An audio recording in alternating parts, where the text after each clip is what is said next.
السلام علیکم ورحمۃ اللہ وبرکاتہ۔ آج ایک بڑا نازک سا ٹاپک ہے، دل چاہا کہ اس پر بات کروں تو آج اس پر بات کر رہی ہوں، اور وہ ٹاپک ہے دوسری شادی کرنا، یا شادیوں کی کثرت کرنا، یا 4 شادیاں کرنا، دوسری تیسری چوتھی شادیاں کرنا۔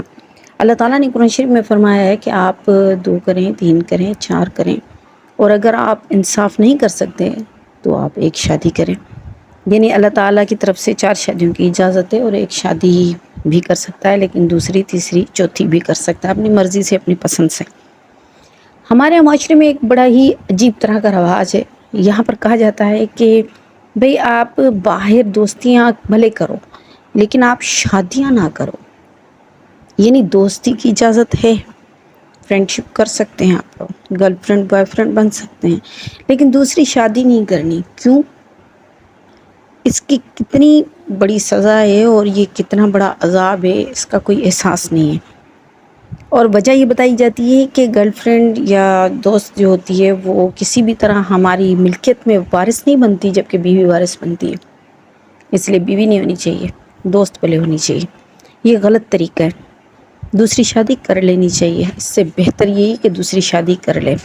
میں آپ کو رپورٹ بتاتی ہوں BBC کی 2011 کی 2011 کی رپورٹ کے مطابق 3 کروڑ لڑکیاں مناسب رشتے کے انتظار میں بیٹھی ہوئی ہیں۔ 3 کروڑ لڑکیاں، یہ 2011 کی رپورٹ ہے۔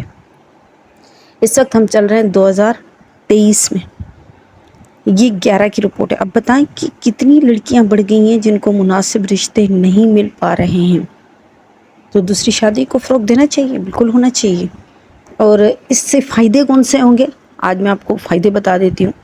ایک تو خواتین کا تحفظ ہے، کہ وہ عورتیں جو مناسب رشتے کے انتظار میں بیٹھ کر بھائیوں کے دروازوں پر، بھابھیوں کے رحم و کرم پر، کہ وہ چاہیں تو ان کے ساتھ اچھا چلے، وہ چاہیں تو ان کے ساتھ برا چلے، تو اس طریقے سے معاشرے میں خواتین کو تحفظ مل رہا ہے۔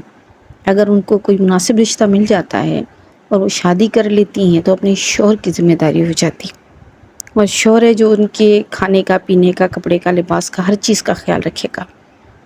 دوسری بات کہ بندہ گناہ سے محفوظ رہے گا، مرد بھی عورت بھی، دونوں گناہ سے محفوظ رہیں گے۔ تو گناہ سے محفوظ رہنا یہ سب سے اہم بات ہے، کہ ہمیں اللہ سے ڈرنا چاہیے۔ مسلمان ہیں، سب سے پہلے تو ہمیں یہ چیز رکھنی چاہیے کہ ہم گناہ سے محفوظ ہوں۔ تو اس لیے چاہیے کہ ایسی لڑکیاں اگر جو بیٹھی ہوئی ہیں مناسب رشتے کے انتظار میں، اور بیٹھی بیٹھی بوڑھی ہو رہی ہیں، تو ایسی لڑکیوں سے شادی کر لینی چاہیے، کوئی حرج نہیں۔ اچھا، ایک اور ہمارے یہاں قانون ہے، وہ یہ ہے کہ دوسری شادی اپنی بیوی کی مرضی کے بغیر نہیں کر سکتا۔ یہ بھی غلط ہے، یہ ہونا ہی نہیں چاہیے، بالکل نہیں ہونا چاہیے۔ عورت کی مرضی ہے ہی نہیں۔ یہاں تک کہ فقہ میں اگر آپ پڑھیں تو ایک مسئلہ یہ بھی آتا ہے کہ اگر بیوی اس شرط پر نکاح کرے، نکاح کے ٹائم پر بھی شرطیں رکھی جاتی ہیں، اور جائز بھی ہیں شرطیں رکھنا، اور ان شرطوں کو ماننا بھی جائز ہے۔ اگر شوہر مانتا ہے تو اس کو ادا کرنا بھی جائز ہے۔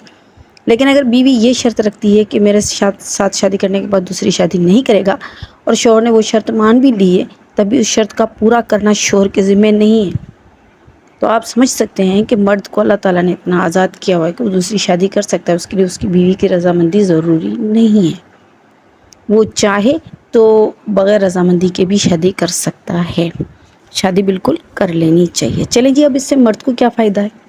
مرد کے فائدے دیکھے جائے تو سب سے پہلے بات تو یہ ہے کہ مرد کی عزت، محبت اور قدر بڑھے گی، کیونکہ ہر بیوی چاہے گی کہ میں اپنے شوہر کو راضی کروں، تو مرد کی ایک ویلیو بڑھے گی، تو یہ اچھی بات ہے۔ دوسرا، جہیز کی لعنت سے چھٹکارا ملے گا۔ یعنی اگر دوسری شادی کر رہا ہے بندہ، تو اگر جہیز لاتی ہے بیوی یا نہیں لاتی تو اس کو کوئی فرق نہیں پڑ رہا، تو اس لیے جہیز کی بھی کوئی ضرورت نہیں ہوگی۔ پھر معاشرے میں عورتیں نارمل لائف گزاریں گی۔ وہ عورتیں جو اب نارمل بنتی ہوئی جا رہی ہیں اور بڑی پیڑا اور بڑی اذیت کی زندگی سے گزر رہی ہیں، وہ نارمل لائف کی طرف آئیں گی، ان کا بھی حق بنے گا، وہ بھی نارمل زندگی گزاریں گی۔ اکیلی جو عورتیں ہیں ان کو سہارا ملے گا، ایک طریقے سے ان کے لیے بھی سکون ہوگا، تو یہ ضروری ہے۔ اس کے علاوہ ناجائز اور حرام جو چیزیں ہیں ان سے جان چھوٹے گی، اور انسان گناہ سے پاک رہے گا، اور پھر اولاد زیادہ ہوگی۔ جتنی بیویاں زیادہ ہوں گی اتنے اولاد زیادہ ہوں گے۔ تو حدیث مبارک میں آتا ہے، نبی کریم صلی اللہ علیہ وسلم نے فرمایا کہ تم میں سے بہترین وہ ہے جو جس کے اولاد زیادہ ہیں، تاکہ امت محمدی بڑھے اور میں اس پر فخر کروں. تو اس لیے اولاد بھی بڑھے گی. تو ایک فائدہ یہ بھی ہے کہ اگر جس دوسری عورت سے شادی کی ہے اس کا نصیب بھی اپنے نصیب سے جوڑ لیا، یعنی رزق میں برکت ہوگی. ایک اپنا نصیب ہے، ایک پہلی بیوی کا نصیب ہے، پھر دوسری بیوی کا نصیب ہے، پھر ان کے بچوں کا نصیب ہے. تو کتنے سارے نصیب ایک بندے کے ساتھ جڑ گئے تو رزق میں برکت ضرور ہوگی. ایسی ہزاروں حکمتیں ہیں دوسری شادی کی، جن کے بارے میں ہماری عقل کام نہیں کرتی، ہم سمجھ نہیں پاتے کہ کیا کیا حکمتیں ہیں.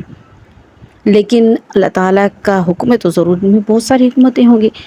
اچھا، یہ ساری جو میں نے ابھی آپ کو بتائی ہیں دوسری شادی کے بارے میں، اس کے لیے شرط ہے، سب سے ضروری شرط یہ ہے کہ برابری کے حقوق کرے. اگر برابری نہیں کر سکتا تو قرآن میں بھی اللہ نے فرمایا ہے کہ ایک ہی شادی پر اکتفا کرے، زیادہ شادیاں نہ کرے.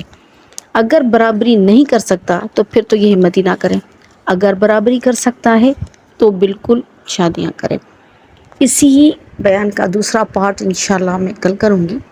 اس میں یہ ہوگا کہ ہمارے معاشرے میں دوسری شادی کیوں نہیں ہو پا رہی ہے، ہمارے معاشرے میں دوسری شادی نہ کرنا کیوں برا سمجھا جا رہا ہے، دوسری شادی کرنا کیوں اس بات سے روکا جا رہا ہے. کل انشاءاللہ ان چیزوں پر میں روشنی ڈالوں گی.